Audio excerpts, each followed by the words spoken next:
Mas Suryo, ini Ya. tadi kan sudah tak ajak jalan-jalan dari ujung sungai yang sana sampai sekarang kita di sini. Ya. Nah, biasanya saya sebentar lagi mandi.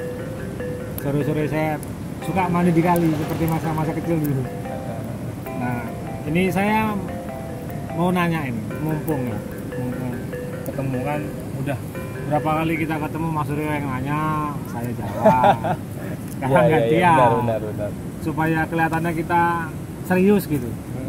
Jangan saya terus yang ngejawab gitu. Siapa tahu Mas Suryo punya khazanah pengetahuan yang saya juga perlu pelajari. Nah, saya mau nanya nih, penasaran saya belum selesai. Kok bisa-bisanya Mas Suryo tuh kepikiran ke Indonesia, terus katanya sudah tinggal di Yogyakarta toh? Ya. Nah, terus di Yogyakarta tuh belajar apa? Dapatnya apa? Oh iya. Coba. Jadi begini. Dulu semasa saya masih di Jerman, saya ingin kuliah di luar negeri. Ada beberapa pilihan. Kenapa saya pilih Indonesia? Karena itu jauh kan dari Jerman. Oke. Jauh. Dan saya ingin nggak tahu, saya ingin ke Indonesia. Sudah, saya cari kampus di Indonesia yang berhubungan dengan seni. Saya suka seni. Nah, di Indonesia itu ketemulah di daerah Yogyakarta. Oke. Karena menurut yang saya tahu, Yogyakarta itu kota seni. Jogja, saya kuliah di salah satu kampus seni di sana. Saya belajar seni, belajar budayanya di sana. Budaya Indonesia? Budaya Jogja terutama ya. Oke. Berarti budaya Jawa? Ya, budaya Jawa. Dan itu sangat menarik buat saya. Kenapa orang Jogja itu orangnya, yaitu yang Kang Reno bilang tadi, orangnya slow, nggak gerusa-gerusu, orangnya ramah, murah senyum, mudah berbagi. Ya. Terus nggak khawatiran sama orang asing gitu? Ya. Nerimo. Kenapa orang Jogja, orang Indonesia itu kalau melihat turis dari luar negeri, terutama bule ya, dia bilang sangat ramah sekali, ngajak foto gitu kan. Kenapa? Saya pertamanya bingung, kok sangat ramah sekali ya sama saya. Jadi situ saya jadi ingin tahu tentang Indonesia. Oh, ternyata Indonesia itu seperti ini, berbanding terbalik lah dengan di tempat saya. Gitu.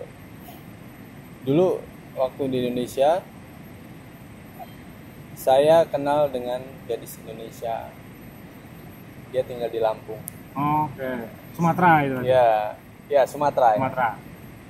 Saya main ke sana, sama di sana juga orangnya ramah. Karena pacar saya itu orang Lampung. Oh, itu pacaran? Ya. Oke, pacaran. Ya, pacaran. Pacar Oke. saya itu dia lahir di Lampung, keluarganya orang Jawa. Oke, berarti transmigran. Iya, transmigran.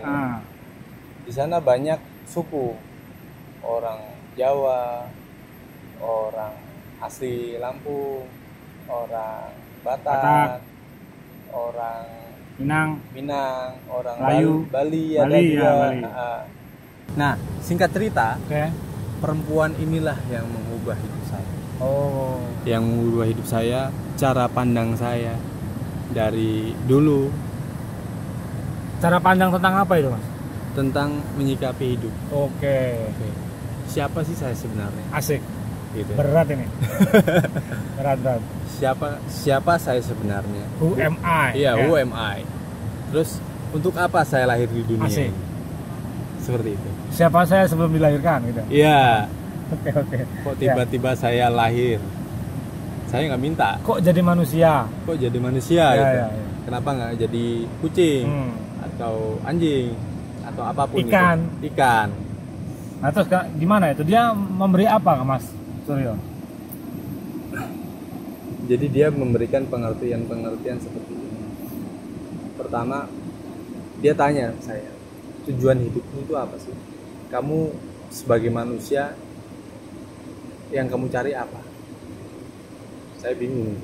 Gak bisa jawab itu? Nggak bisa. Pertama saya nggak bisa. Oh iya ya. Saya langsung pikir, oh iya, ya juga ya. Saya jauh-jauh ke Indonesia tujuannya untuk karir saya, kerja. Setelah kerja punya anak, terus abis itu tua, terus mati. Terus sebenarnya tujuan asli hidup saya itu apa gitu loh. Itu yang saya bingungkan. Terus dari situ apa yang terjadi? Ya saya memahami bahwa saya hidup itu harus kembali ke hidup. Tujuan saya untuk mencari hidup saya. Untuk mencari siapa sih saya sebenarnya. Itu yang diajarkan sama dia. Itu yang saya dapat di Indonesia. Nah, nggak lama dari pertemuan dengan si pacar tadi itu, pacarnya Mas Suryo, terus baru ke Yogyakarta atau gimana? Saya ketemu dia di Jogja. Oh, ketemunya di Jogja. Pacaran tuh saya main lah ke Lampung. Itu kampungnya dia, Lampung itu? Iya. Oke. Nah, di situ baru ngomongin tadi belajar tentang urip gitu ya. Dia juga dapat itu ya dari Jogja itu. Sebelum kenal saya. Waktu di Jogja Mas Suryo mungkin pernah dengar orang Jawa itu sering ngomong di mana-mana itu kalau orang Jawa yang Jawani ya. Itu pasti ngomong urip itu urup. Pernah dengar Mas? Ya. Pernah toh? Ya. Nah, urip itu urup. apa yang Mas Suryo pahami dari pepatah itu? Kalau saya yang tangkep hidup itu tidak pernah mati. Hidup akan selalu hidup dan menghidupi. Oke, hidup orang kena mati. Gitu. Ya, hidup nggak kena mati. Dia pasti menghidupi. Iya. Dia menjadi cahaya. Iya. Oke. Nah, apa di Eropa sana nggak ada pengetahuan tentang hidup seperti itu? Saya kurang paham.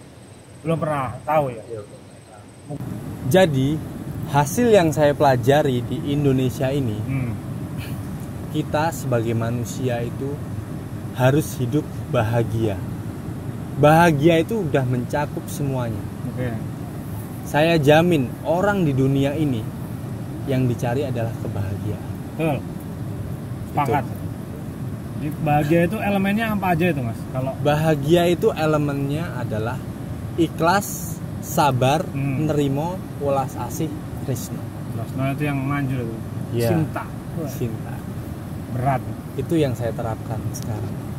Cintanya itu karena ketemu si pacarnya tadi itu ya? Iya. Dari dialah saya menjadi seperti ini. Melalui dia. Melalui si gadis pujaan hatinya Mas Suryo itu, Mas Suryo menemukan kebahagiaan dan kemudian berada dalam hidup yang berbahagia, gitu ya? Iya. Apa. Jadi rasanya gimana setelah menemukan makna hidup seperti itu? Apa yang bikin Mas Suryo mengalami sesuatu yang membahagiakan? Jadi yang saya alami dulu waktu di sana, di negeri saya, itu orang-orang tuh tegang, apa-apa serius, nggak ada senyum. Senyum itu bisa dihitung kan? Sekalipun senyum itu hanya slapstick gitu. Ya. Lip service. Ya, benar-benar. Dan di sana itu sangat rasional, sangat kaku. Setelah saya ke sini berbanding terbalik. Ya. Seperti itu melihat banyak pelanggaran padahal tidak. Ya. Karena pelanggaran dalam konsep berpikir kan, dalam konsep berpikir manusia kan ada pakem, ya kan gitu. Di barat sana kan pakem-pakem berpikir ini kan dijaga ketat, dibikin metodologinya, sistematikanya, betul, kerangka berpikirnya, terus rujukan ilmiahnya. Kalau nggak ilmiah nggak diterima. Lah di sini kan banyak sekali yang nggak ilmiah.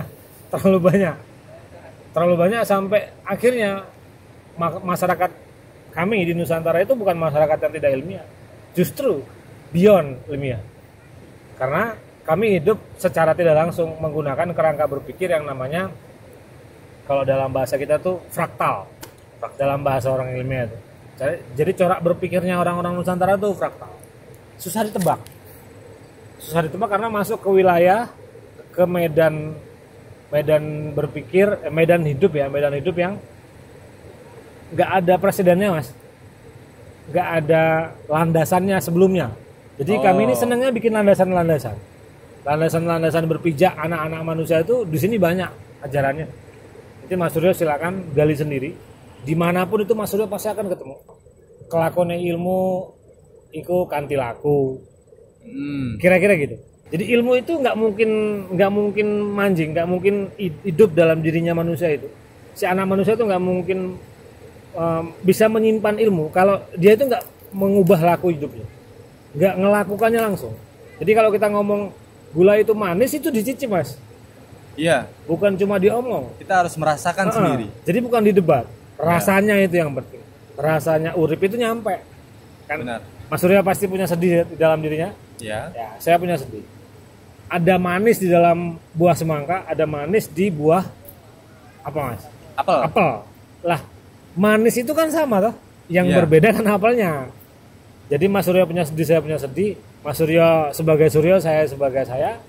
Tapi saya dan Mas Suryo sama-sama punya sedih, punya seneng, punya cinta. Yang berbeda orangnya.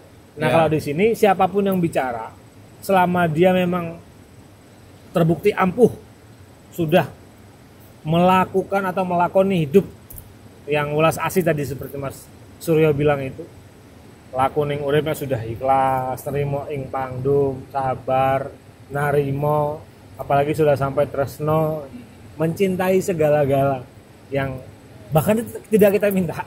Iya. Iya toh?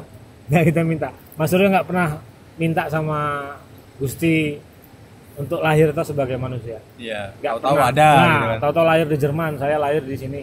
Gitu ta? Nah, itu banyak mas di sini. Hasanah-hasanah kayak gitu tuh. Tercecer di mana-mana. Bahkan di anak-anak kecil yang kadang-kadang mereka itu juga nggak tahu itu apa. Seperti saya dulu waktu kecil. Yang saya tahu ya, misal contoh ini mas. Dulu kami di Wejang gitu ya. Saya tumbuhnya di tanah Suwarna Dwipa di Pulau Sumatera. Oh. Lampung itu ke barat lagi. Barat lagi ya? Ke Tanah Deli di Melayu. Di sana kami sering diwedar kalau pakai bahasa orang Jawa itu di Wejang ya. Wejang. Misalnya satu di antaranya yang saya ingat sekali adalah kau itu berakar di rumah dan berbuahlah di mana-mana. Itu maknanya adalah mas. Ya. Akarnya kita tuh di rumah diri kita, bukan rumah yang secara fisik itu loh.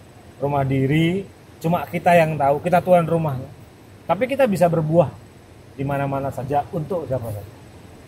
Nah saya kira kehadirannya Mas Suryo di sini sebelum kita mandi mas. Udah gerah.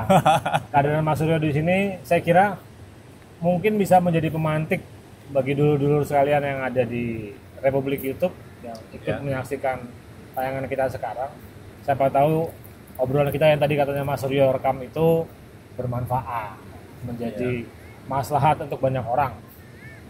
Semoga tadi ya pengalaman Mas Suryo mencari makna hidupnya, terus kita bertemu sekarang, terus nanti kita akan melahirkan generasi yang baru, yang semoga lah mereka mengenali hidup yang berbahagia itu, gitu ya? Ya.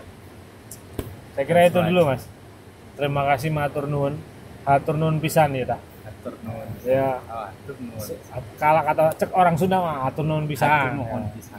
Semoga kita masih bisa berjumpa dengan waktu yang berbahagia dan harus dalam saat yang berbahagia. Tidak boleh tidak, harus bahagia. Saat yang berbahagia. Kita tidak punya pilihan lain kecuali hidup berbahagia. Terima kasih dulur-dulur sadayana, sedulur sedanten. Mohon maaf kalau ada kata-kata yang salah dari saya maupun Mas Suryo Vandinovski. Terima kasih. Salam Rahayu. Rahayu.